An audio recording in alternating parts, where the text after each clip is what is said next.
Olá, lindos e lindas! Boa noite para vocês. Hoje nós vamos falar sobre gêneros textuais. E o gênero escolhido foi conto de terror. Quem não gosta, né, de um continho de terror? É muito bom. Mas antes de nós começarmos com o conto de terror, nós vamos ver alguns elementos da narrativa. Por quê? O conto de terror nada mais é do que uma narrativa. E para isso nós precisamos lembrar alguns elementos básicos que uma boa narrativa precisa ter. Vamos lá? Elementos da narrativa. Eu tenho o enredo. O que é o enredo? É o conjunto de todos os fatos que acontecem em uma narração. Eu tenho a situação inicial, que é o início da história. Eu tenho o estabelecimento de um conflito, que começa a surgir um problema ali que precisa ser resolvido. E esse problema ele vai se desenvolvendo no desenrolar da história. Depois esse problema ele chega a um clímax, aquele momento de maior tensão, ainda mais no filme de terror, nós percebemos esse momento de clímax. É aquele momento que você fica muito tenso, com muito medo, e depois, normalmente, esse clímax é desfeito e nós temos aí o desfecho da história.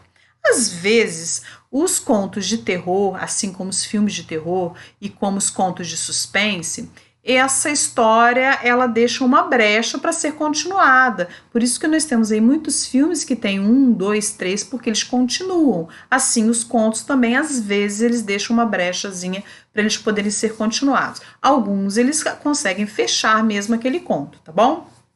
Dentro da narrativa, para eu ter uma boa narrativa, eu também preciso delimitar meu espaço. Em que espaço acontece esse conto? Eu preciso delimitar o meu tempo. Normalmente, eu tenho dois tipos de tempo. O tempo cronológico, que é aquele tempo de relógio mesmo, que você consegue contar ali os dias, as horas, os meses, os anos. Ou eu tenho o tempo psicológico, que é aquele tempo que você imagina. Normalmente, num filme ou num conto de terror, num conto de suspense, o tempo mais usado é o tempo psicológico. Nem sempre, mas às vezes sim. Por quê?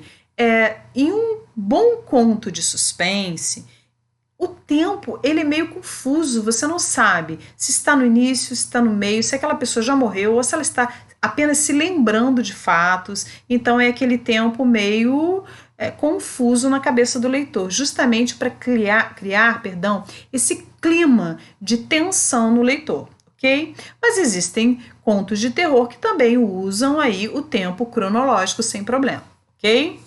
Nós temos a ação, que é tudo aí que as personagens fazem. Nós temos o tipo de narrador. Que tipo de narrador é usado? Eu posso usar um narrador personagem, eu posso usar um narrador observador, ou eu posso usar um narrador onisciente. O que é narrador onisciente? Aquele que sabe de tudo, que vê tudo, que entende tudo. Ele está por dentro das personagens. Mesmo às vezes ele não participando da história, ele consegue saber tudo que as personagens estão pensando, ok?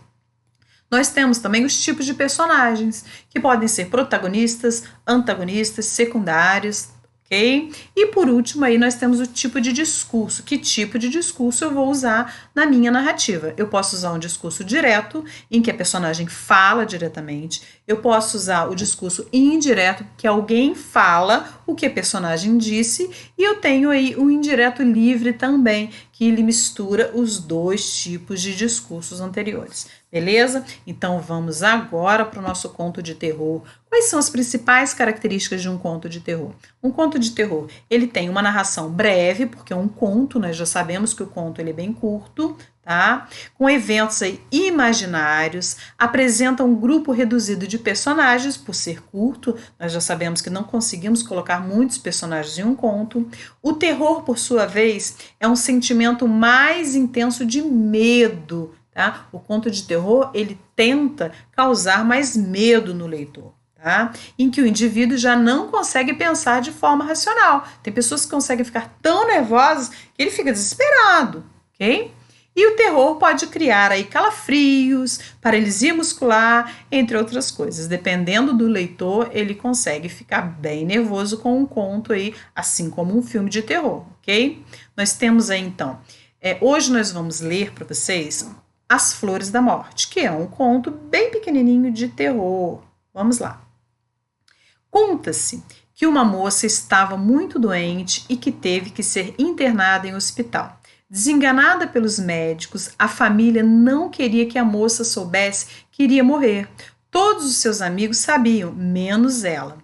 E para todo mundo que ela perguntava se ia morrer, a afirmação era negada. Depois de muito receber visitas, ela pediu, durante uma oração, que lhe enviassem flores. Queria rosas brancas, se fosse voltar para casa, rosas amarelas, se fosse ficar mais um tempo no hospital. E se estivesse em estado grave, as rosas vermelhas, se estivesse próxima da sua morte. Certa hora bate à porta de seu quarto uma mulher e entrega à mãe da moça um maço de rosas vermelhas, murchas e sem vida. A mulher se identifica como a mãe de Berenice. Nesse meio tempo, a moça que estava dormindo acordou e a mãe avisou para ela que a mulher havia deixado o buquê de rosas, sem saber do pedido da filha feito em oração. Ela ficou com uma cara de espanto quando foi informada pela mãe que quem havia trazido as rosas era a mãe de Berenice. A única coisa que a moça conseguiu falar que a mãe de Berenice estava morta há 10 anos. A moça morreu naquela mesma noite. No hospital, ninguém viu a tal mulher entrando ou saindo.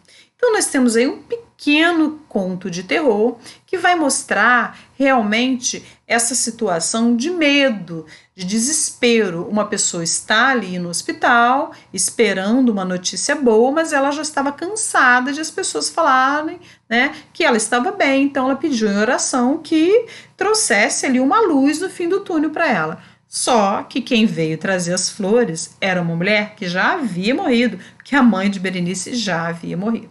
Ok? Então hoje nós ficamos aí com um conto de terror, nós vamos ver vários contos, então aproveitem os próximos, até a próxima!